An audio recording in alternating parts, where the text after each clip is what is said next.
निर्मम सरकार पतन के जितने भी पैरामीटर्स हैं, उन सब पैरामीटर्स में नए नए रिकॉर्ड बनाते जा रहे हैं और यहां उपदेश दे रहे हैं। क्या हाल करके रखा हुआ है। ऐसी निर्मम सरकार से वहां के लोगों का भविष्य अंधकार के अंदर डूब रहा है, लेकिन इनको कोई परवाह नहीं है। सत्ता सुख के सिवाय कोई आकांक्षा नहीं है और वे यहां उपदेश देते हैं। घुसपैठ, दुनिया का समृद्ध से समृद्ध देश भी अपने यहां गैर कानूनी नागरिकों को बाहर निकाल रहा है। हमारे देश में घुसपैठियों को बचाने के लिए अदालतों को तब तक प्रेशर पैदा किया जा रहा है। मेरे देश का नौजवान कैसे ऐसे लोगों को माफ करेगा जो घुसपैठियों की वकालत करने के लिए ताकत लगा रहे हैं। और घुसपैठिए मेरे देश के नौजवानों के हक छीन रहे हैं, उनकी रोजी रोटी छीन रहे हैं, आदिवासियों की जमीन छीन रहे हैं। बेटे बेटियों की जिंदगी पर खतरे पैदा हो रहे हैं, लेकिन उनके लिए महिलाओं पर अत्याचार होते रहे। सत्ता नीति के सिवा कुछ करना नहीं, और वो यहां पर हमें उपदेश दे रहे हैं। और ऐसे आंखें मूंद करके बैठे हुए वो लोग हैं। एक हमारे माननीय सदस्य काफी कुछ बोल रहे थे, जिनकी पूरी सरकार शराब में डूब गई, जिनके शीश महल घर घर में नफरत का कारण बन गए, और शायद उनको ब्लैक शब्द ज्यादा पसंद है। हर एक का अपना अपना एक भूतकाल होता है।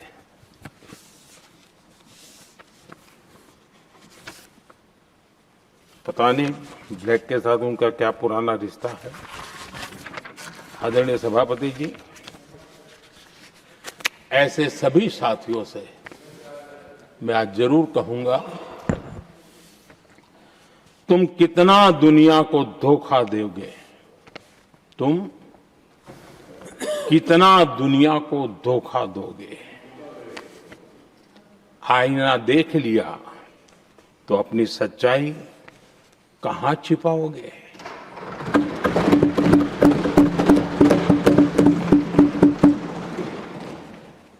कांग्रेस हो, टीएमसी हो, डीएमके हो, लेफ्ट हो, ये दशकों से केंद्र में सत्ता में रहे हैं, सत्ता के भागीदार रहे हैं। राज्यों में भी उनको सरकारें चलाने का अवसर मिला है, लेकिन उनकी पहचान क्या बनी। आज डील की चर्चा होती है तो गौरव से कहते हैं, तब डील की चर्चा होती थी तो बॉफोर्स डील याद आता था। ये डील होते थे।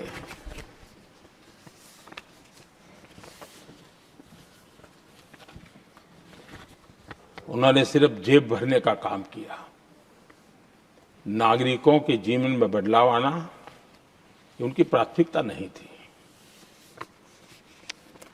आदरणीय सभापति जी, मैं कुछ उदाहरणों के साथ भी बात बताना चाहता हूं, क्योंकि यहां चर्चा में ये सारे विषय आए हैं और इसलिए मुझे लिए कहना बहुत जरूरी है। अब एक उदाहरण देता हूं मैं बैंकिंग सेक्टर का। बैंकिंग सेक्टर एक प्रकार से अर्थव्यवस्था की ग्रिड होता है। 2014 से पहले फोन बैंकिंग का कालखंड था। नेता के फोन जाते थे और उसके आधार पर करोड़ों रुपया दे दिए जाते थे, और गरीबों को तो बैंकों में दुत्कार मिलती थी, नफरत होती थी। देश की 50% से ज्यादा आबादी बैंक के दरवाजे तक नहीं देख पाई थी। कांग्रेस के नेताओं के फोन पर अरबों रुपये लोगों को दे दिए गए और जो ले जाते थे वो अपनी पर्सनल प्रॉपर्टी मान करके पैसे हजम कर जाते थे। यही खेल चलता रहा। कांग्रेस और यूपीए के राज में और आज जो इंडी अलायंस बन करके बैठे हैं उनके राज में बैंकिंग व्यवस्था तबाही के कगार पर खड़ी थी। मैं नया प्रधानमंत्री के पद का दायित्व मुझे मिला, मैं एक देश के मुखिया से मैं मिला, ऐसे ही बात कर रहा था। मैंने कहा बैंकिंग की दृष्टि से हम कुछ आगे बढ़ना चाहिए। उन्होंने कहा पहले एक बार साहब जरा अभी आप नए हो, आपके बैंकों की व्यवस्था का अध्ययन कर लीजिए। हम कैसे हिम्मत करें। एक देश के नेता ने कोई ये जानकारियां थी, उसने मुझे बताया यहां इनको कोई परवाह ही नहीं। यानी एक प्रकार से उन्होंने जिस प्रकार से बैंकिंग व्यवस्था को एनपीए के पहाड़ खड़े हो गए थे। जहां भी देखो चर्चा चलती थी एनपीए का क्या होगा, एनपीए का क्या होगा, कैसे बचेंगे। आदरणीय सभापति जी, चुनौती बड़ी थी लेकिन हमने समझदारी से काम दिया। बैंकिंग व्यवस्था के सब कर्ता धर्ताओं को विश्वास में लिया। रिफॉर्म की आवश्यकता थी, हिम्मत के साथ रिफॉर्म किए, पारदर्शी व्यवस्था बनाई, ढेर सारे बैंकिंग रिफॉर्म्स हुए और जो सरकारी बैंक दुर्बल हो चुकी थी, ठीक नहीं चल पाती थी, उसको हमने बड़ी बैंक के साथ मर्जर कर दिया। और मुझे याद है किसी एक महाशय बड़े अपने आप को विद्वान मानने वाले ने लिखा था, अगर मोदी सरकार बैंकों में ये कर ले तो हिंदुस्तान का बहुत बड़ा रिफॉर्म हो जाएगा। वो काम मैंने आते ही कर दिए थे। आदरणीय सभापति जी,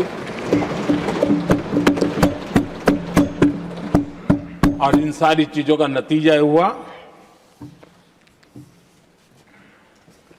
बैंकों में जो बीमारी घर कर गई थी उस बीमारी से बैंकों को मुक्ति मिली। बैंकों का स्वास्थ्य सुधरा, लगातार सुधरा, अभी भी तेजी से आगे दौड़ रहे हैं। और बैंकिंग का जब स्वास्थ्य सुधरा तो लेन देन का कारोबार भी उनका बढ़ा, लोगों को पैसे मिलने लगे, सामान्य व्यक्ति को पैसे मिले।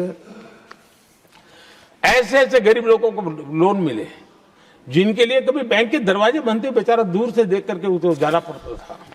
आज मुद्रा